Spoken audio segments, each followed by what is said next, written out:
L'escalade des menaces ne s'est pas arrêtée au palais Noordeinde de La Haye. La princesse héritière néerlandaise Amalia, 18 ans, ici à gauche, est désormais placée sous haute protection. Depuis un an, c'est aussi le cas de Mark Rutte, le Premier ministre, qui préfère pourtant rouler seul à vélo qu'être accompagné de gardes du corps.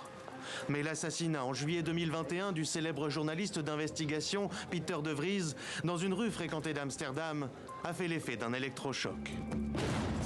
Une fois encore, tous les regards se tournent vers la Mokromafia. Son nom évoque le terme péjoratif désignant les Marocains qui résident aux Pays-Bas et en Belgique. Une organisation criminelle, objet de cette série télévisée, qui du cannabis dans les années 90 est passée à la cocaïne dans les années 2010.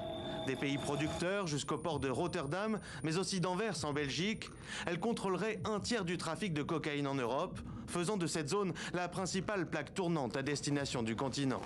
L'année dernière, au port d'Anvers, qui est le principal point d'entrée de la cocaïne en Europe, on a saisi approximativement 90 tonnes, comme on dit en Belgique, de cocaïne.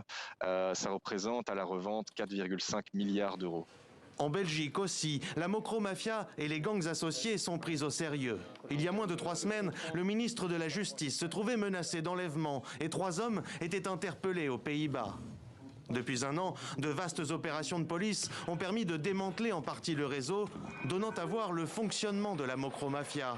Des armes lourdes à ces salles de torture, ces méthodes sont dignes des cartels mexicains. Je dois avouer que nous avons été effrayés par voir la violence, les monceaux d'argent sur lesquels sont assis ces barons de la drogue et également tout ce qu'ils provoquent comme déstabilisation de notre société. Faut-il y voir une relation de cause à effet?